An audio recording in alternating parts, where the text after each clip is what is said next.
Bonjour et bienvenue à Entre deux pontificats, je suis le Père Haïk Chahignan. Les cloches de Saint-Pierre continuent à sonner et l'Église continue à prier pour le repos de l'âme du pape François. Pendant ces 9 jours, qui s'appellent Novendiali, l'Église s'unit en communion, mission et identité.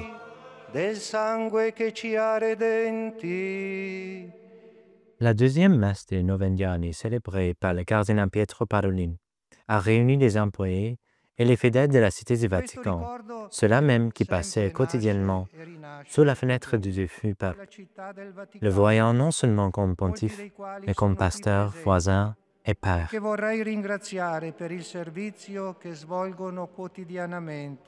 Dans son homélie, le cardinal Parolin a parlé de François comme d'un témoin de la joie et de la souffrance, et a exhorté les présents à poursuivre son héritage de service humble. Padre, Figlio e Spirito Santo. Mais la troisième messe qui a révélé quelque chose d'encore plus intime, le diocèse de Rome, représenté par ses prêtres religieux et fidèles laïcs, rassemblés sous le regard de leur vicaire désormais disparu. Le cardinal Baldassare Reina a présidé et a rappelé que le pape est avant tout l'évêque de Rome. Il a appelé le peuple romain à ne pas rester dans la nostalgie, mais à vivre l'Évangile avec courage, comme le pape François leur avait si souvent demandé. Nel nome del Padre et del Figlio. La quatrième messe, mardi, a été marquée par une grandeur silencieuse. Le cardinal Mauro Gambetti a présidé, accompagné des chapitres des 4 basiliques papales, gardiens de l'espace sacré, dispositaires de la tradition sacrée. Leur présence nous a rappelé que l'Église est mater et magistrat, mère et enseignante, non seulement de doctrine, mais aussi de beauté, d'ordre et de mémoire sacrée.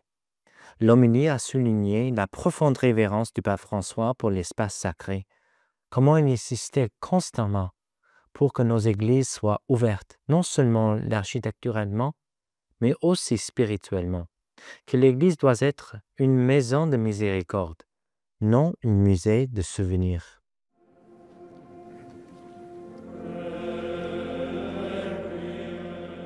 La messe de mercredi, la 5e de la série de Novendiali, a été présidée par le cardinal Leonardo Sandri, un homme qui a lui-même longtemps porté le douleur de l'Église en tant que préfet pour les églises orientales et maintenant vice-doyen du Collège des cardinaux.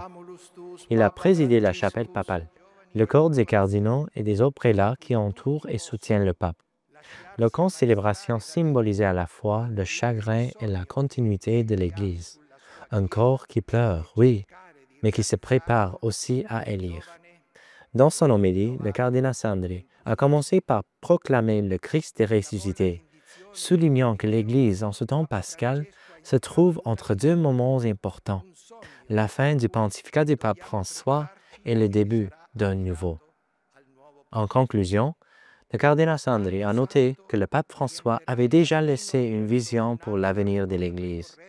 Dans la bulle d'indiction pour le jubilé de 2025, il envisageait un autre grand anniversaire. Les 2000 ans de la Passion, de la mort et de la résurrection de Jésus-Christ à célébrer en 2033. Il a déclaré « Cette année sainte guidera le chemin des chrétiens, afin que, spirituellement, nous puissions tout devenir des pèlerins en Terre Sainte et proclamer à nouveau « Le Seigneur est vraiment ressuscité et est apparu à Simon ».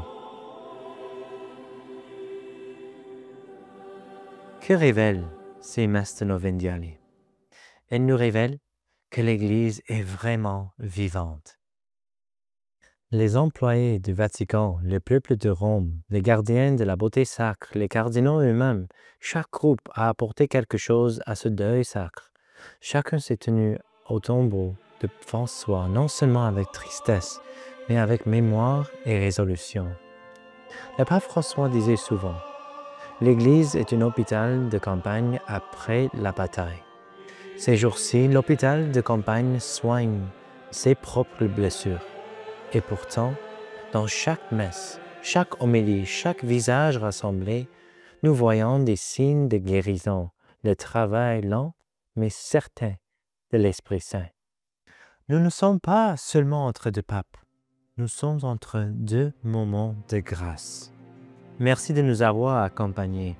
Continuons à prier ensemble pour le repos du pape François, pour les cardinaux et pour l'Église pendant ce moment historique. Que Dieu vous bénisse.